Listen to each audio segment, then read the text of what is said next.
हर गांव की कुछ कहानियां होती है, कुछ झूठ, कुछ अधूरी और कुछ ऐसी सच्चाइयां जो कभी सुनाई नहीं जाती।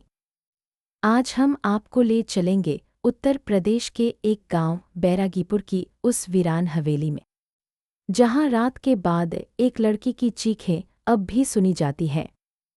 उस हवेली को गांव वाले कहते हैं पिंजरे वाली हवेली, क्योंकि वहां एक पिंजरा है और उस पिंजरे में हर रात एक आत्मा कैद होती है। बैरागीपुर बहराइच जिले के पास एक छोटा सा गांव है। यहाँ के लोग सूरज ढलते ही अपने घरों में बंद हो जाते हैं। कोई बाहर नहीं निकलता, क्योंकि गांव के बीचों बीच एक हवेली है जो 100 सालों से वीरान पड़ी है। उसे लोग पिंजरे वाली हवेली कहते हैं। उस हवेली की सबसे ऊपरी मंजिल पर एक लोहे का पिंजरा लटकता है और गांव वाले कहते हैं रात के समय उस पिंजरे में कोई लड़की बैठी दिखाई देती है। वो चुपचाप बैठी रहती है, कभी गुनगुनाती है, कभी अचानक जोर से चिल्ला देती है। लेकिन सुबह होते होते पिंजरा खाली मिल जाता है।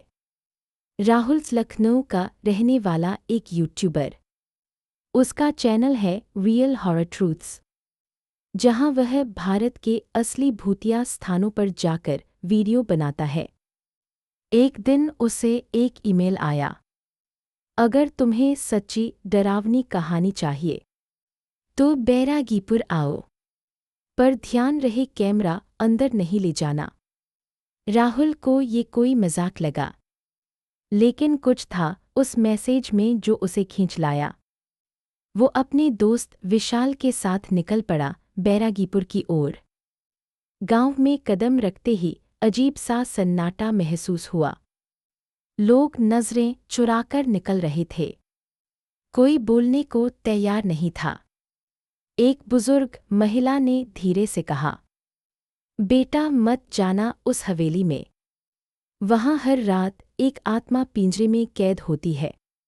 राहुल ने मुस्कुराकर कहा, अम्मा जी, मैं सब रिकॉर्ड करूंगा और सच दुनिया को दिखाऊंगा। लेकिन अम्मा की आंखों में सिर्फ डर था। राहुल और विशाल रात करीब 11 बजे हवेली पहुंचे। उन्होंने कैमरा बाहर ही छोड़ा, जैसा कि मैसेज में लिखा था।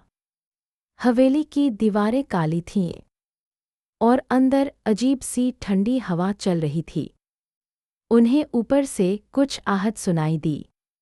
जब उन्होंने ऊपर देखा, एक लड़की पिंजरे में बैठी थी, सफ़ेद कपड़े, लंबे बाल और झुका हुआ चेहरा। राहुल ने टॉर्च जलाई और अगले ही पल लड़की गायब हो गई। राहुल का मन अब बेचैन था। वो किसी कीमत पर इस राज को समझना चाहता था।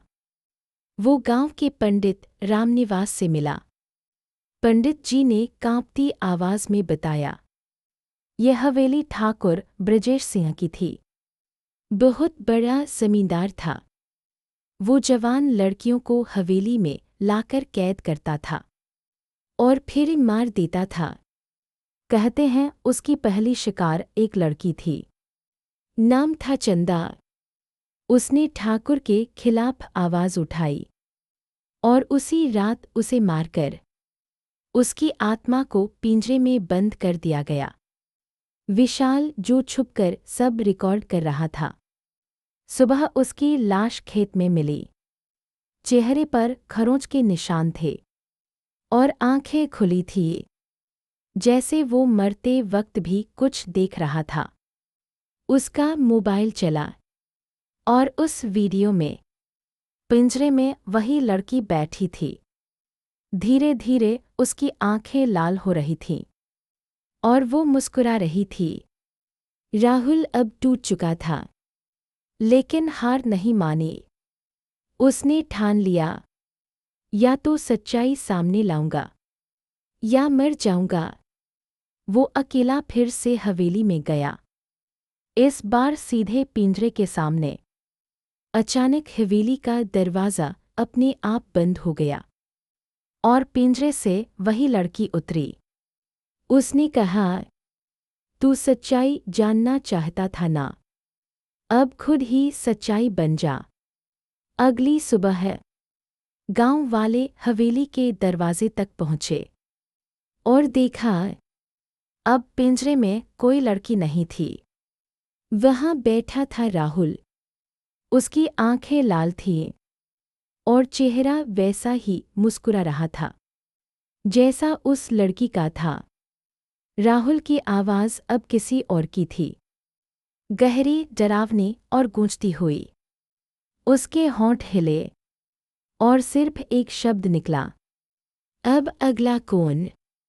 राहुल की आखिरी वीडियो उसके चैनल पर अब भी है, पर किसी को नहीं पता वो वीडियो किसने अपलोड की।